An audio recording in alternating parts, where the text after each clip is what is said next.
bringing the next speaker up to the stage, it's actually not going to be me that introduces them.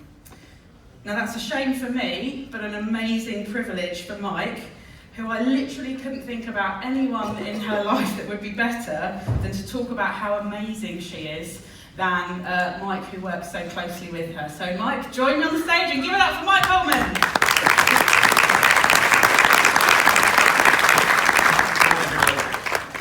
It does give me a great privilege and an honour to actually introduce Louise. Louise Eccles-Cookson has now been working with me for probably about the last 10 years.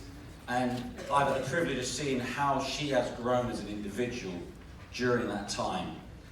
Very quiet person to start with, as I saw Louise, and she may have not had the skills that most people see as a true leader, but believe me, she is an absolute leader. She's a warrior within BNI. I've never known anybody work so hard, who's so committed, so dedicated to helping our members.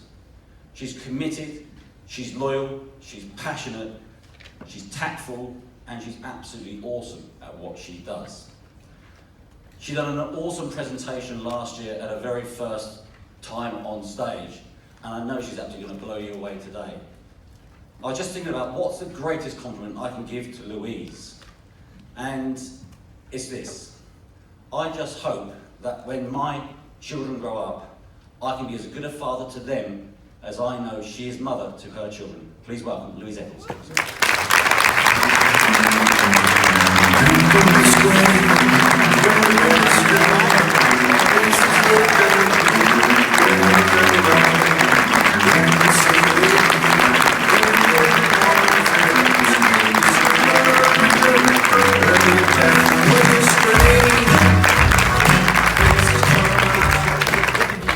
Thank you, Mike. Thank you.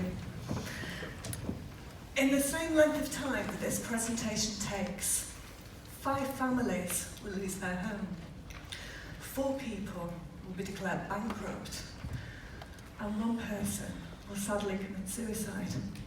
And those are just the UK statistics alone. This morning I want to talk to you about our core value of building relationships and how, to me, it's so much more than just an effective networking tool. I believe that it can, and it does, save lives. I chose my walk-on music of People Are Strange for a reason, because people are strange. We want to help each other, we want to support each other, but we also don't actually want to tell people when we want that help and support. We prefer to hide our struggles and conceal them behind things like social media. In fact, social media has actually enabled us to reach a much wider audience than ever before possible, maintaining and building friendships across the world, sharing our stories, sharing our successes, garnering opinions. But it comes at a high cost. In this age of social media and smartphones, the need for other people's approval has become addictive. Posting our latest achievements, our latest movements, what we've just eaten, who we've just met, what we've just bought.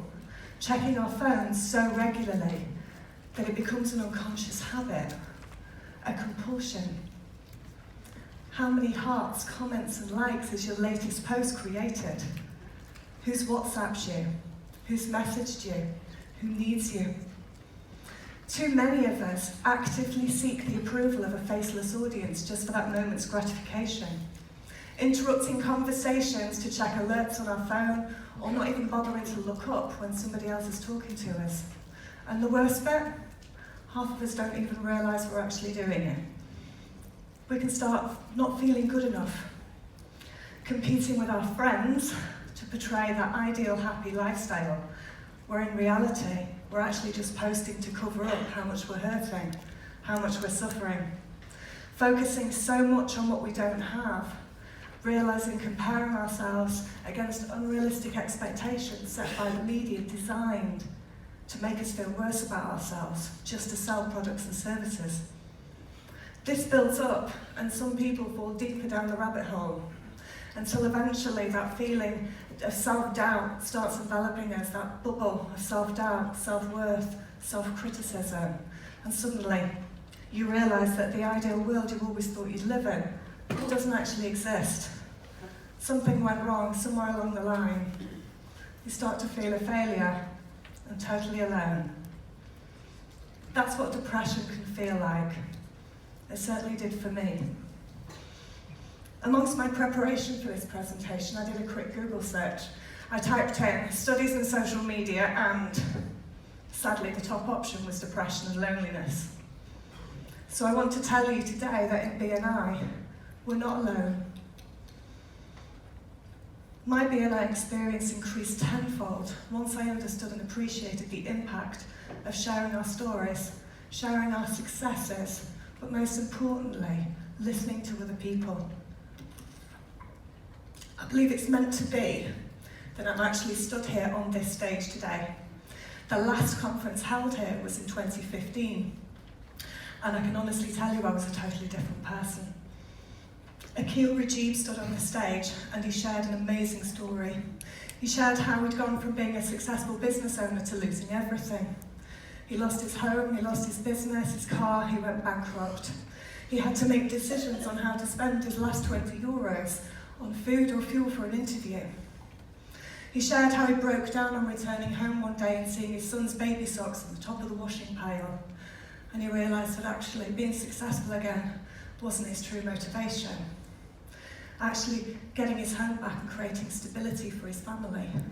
That was his true motivation, that was his goal, and actually just being successful again, well, that would be a result of achieving that goal. Up until that moment, I'd felt incredibly alone in my own problems. But here was Akil, who we all knew and respected, sharing how he lost everything but got back up again. The keynote presenter was Terry Hamill, with his dream room, along with some questionable DJing skills. Yep, he shared some amazing stories, some amazing achievements, and he's challenged us to do the same. Where do we want to be in a year, 2 years, 5 years, in our business, in life, and in health? As I contemplated those goals, I came to realise a number of things. I hated my business. I was overweight. My personal life sucked. I was scarily in debt. And I was depressed. Looking back now, I can see that I was attempting to project an image of a successful, happy lifestyle. But in reality, inside, I felt a total failure and completely alone. In that moment, as I was surrounded by hundreds of directors dancing, singing, and celebrating, the facade came crashing down and I burst into tears and sobbed. But I wasn't crying because of what I didn't have. I was crying because I knew it was time to change, take back control of my life, and hearing the stories shared that weekend made me realise that I was no longer alone. So the first step was to tackle the biggest hurdle. Following my divorce, we'd split the debt, not the profit. And as a result, I was saddled with a huge £22,500 loan. I'd spread it over the longest period possible to me, 7 years, and I was just over 5 years into it, but I was sinking fast, facing reconsolidation of that loan, something I absolutely couldn't let happen. But because I was depressed, I wasn't focused, I wasn't on the game, I wasn't working well, and that had to change. I was a virtual PA and realised, frankly, how much I'd grown to hate my business when I wanted to reply to clients with, "You do realise it actually would have just been quicker to do it yourself." Not really what they want from a virtual PA. So I sat down with one of my BNI directors, Kevin. Kevin, knowing where I was at, both professionally and mentally, gently guided me and supported me and helped me focus on what I actually did like about my business. So I changed direction. I changed to being helping to empower people to be more effective, more efficient in their businesses. The best bit, I could add consultant to my job title, which meant I could double my rate, and I got a lot more job satisfaction from it. The next step was to return my car. My lovely shiny Mercedes. It had heated seats and the wing mirrors folded in when I locked it. It's the small things. But the cost of that car, and the only reason I had that Mercedes was because they were the only people prepared to lease me a car. Apparently getting divorced trashes your credit rating, just so you're aware. Didn't tell me that. So I replaced my shiny car with a 10-year-old Toyota. It rattled, it took 20 minutes to heat up. It wasn't exactly what I wanted to be driving to BNI meetings in the middle of winter, but you know what? It saved me the same amount of money each month as my lease payment, so it had to be done. So in August 2016, I made the final payment. The relief was amazing. I felt fantastic. So I shared it at a member success program that I was running later that week as an example of an accomplishment. The reaction from members was surprising and quite overwhelming. I got a spontaneous round of applause. Another member hugged me. But more importantly, they started sharing their own stories. It felt comforting for them to know that other people shared these struggles and shared these challenges as well. And I realised that because I was actually the one leading from the front, they already perceived me as already living this perfect, successful, happy lifestyle. And it's true. We make assumptions about the people that lead us. We see their designer suits and their nice cars, and we compare our own lives against them. So I knew then that I had a responsibility to help my members realise their own potential and achieve more. And if I could use BNI to do that, then even better.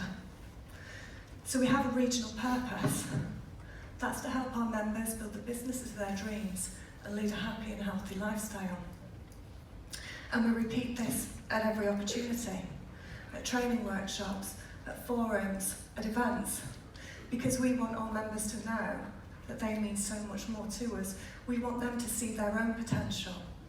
Everyone is different, every opportunity is different, but we want them to know that they mean so much more to us than just numbers on a spreadsheet. Our success is indelibly linked to theirs. We regularly encourage our members to identify and share their own goals, not their BNI financial targets, but those personal, motivating goals, those things that will help them get out of bed on a cold and frosty morning and attend their BNI meetings. So how many of you here today have shared your personal goals with your members, with your director team? Have you even set them? I started sharing my new goal. Replace my Toyota with a lovely new shiny Land Rover Evoque because it had heated seats and the wing mirrors folded in when I moved out. But the real reason was because I didn't want to stand on my doorstep watching my ex-husband take my kids to university like I had the previous year. Those of you who know me know that I achieved this goal when I purchased my Kia Sportage with the help of a drunk driver who totaled my Toyota. It's not a Land Rover, but do you know what? It's still got heated seats. It doesn't have the wing mirrors. Last year I took both my kids to university, so I still win.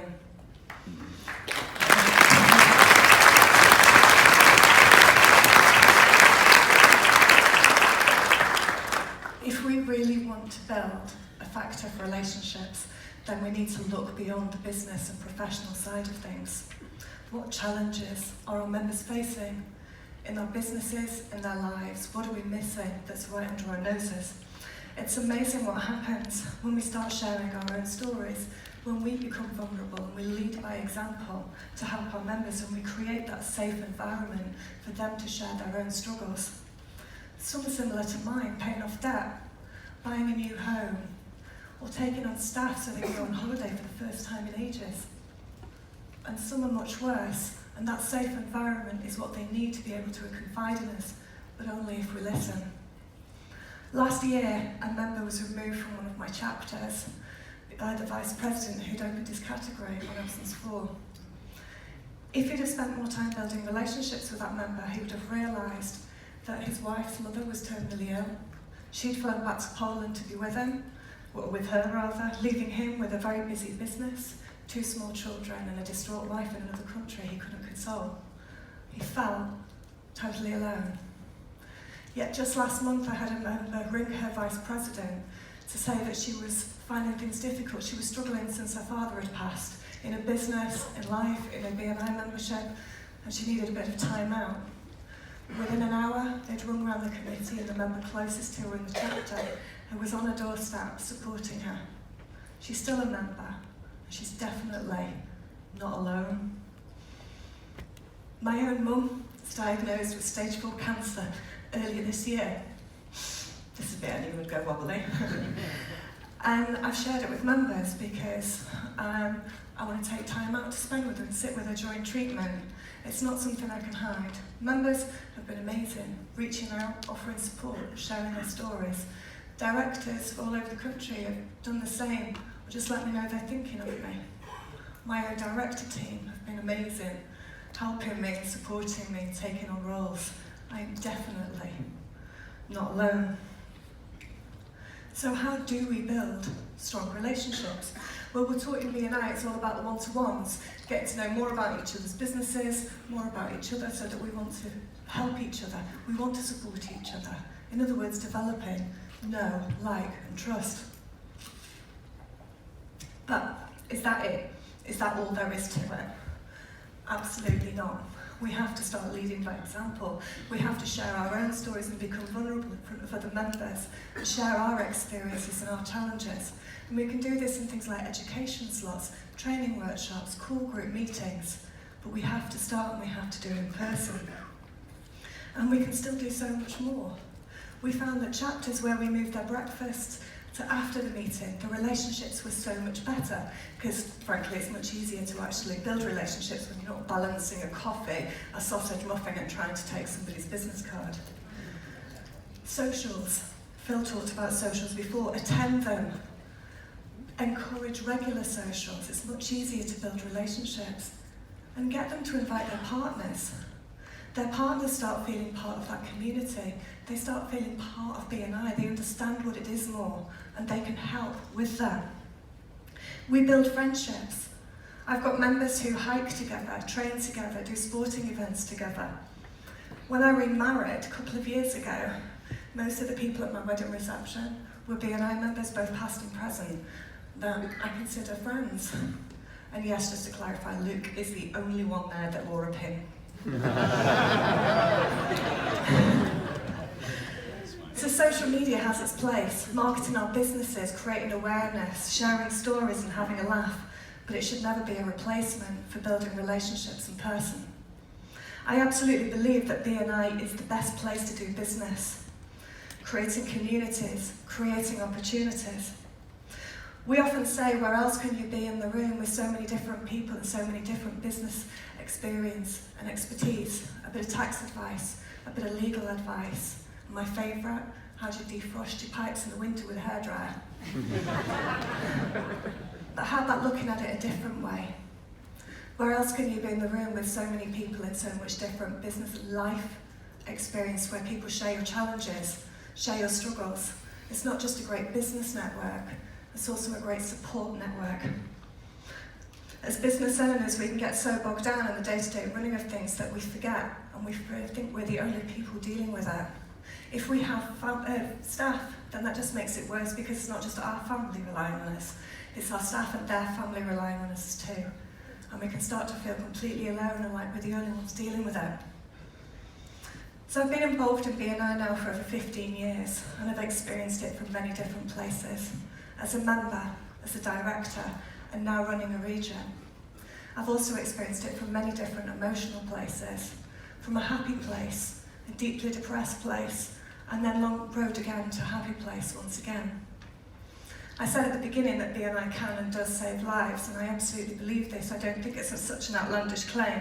It certainly saved mine and my family's from where we could have ended up. Kevin's help and support when I needed it enabled me to stay in business, which enabled me to keep my home and my family together. Thank you, Kevin. I want you to stop and think now.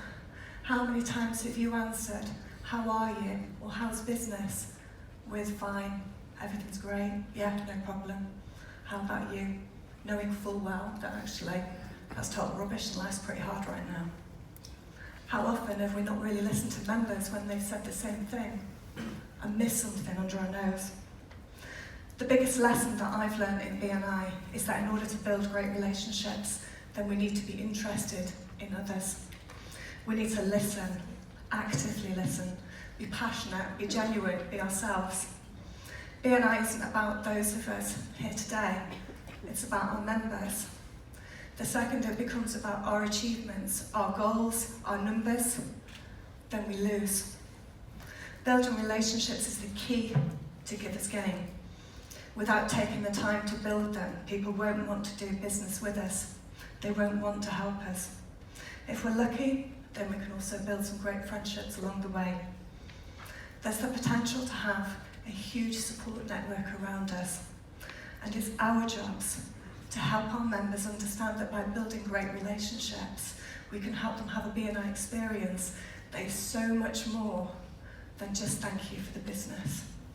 So remember, in BNI, we're not alone. It's good to talk.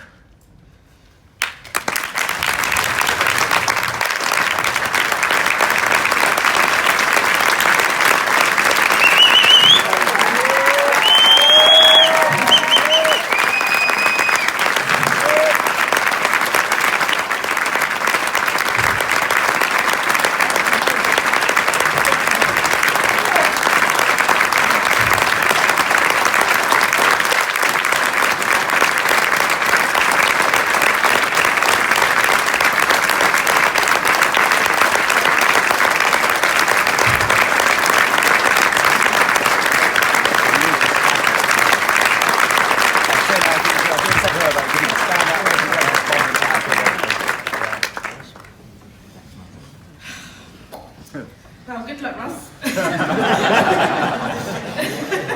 Sorry.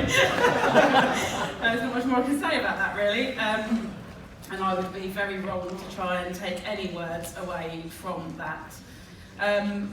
Rate and review people, you know how to do that now. Before I introduce Russ, there's something that feels just so fitting to do right now that I never wanted to have to do from this stage. Yesterday, in fact, can everyone in the National Office Region Director team please just stand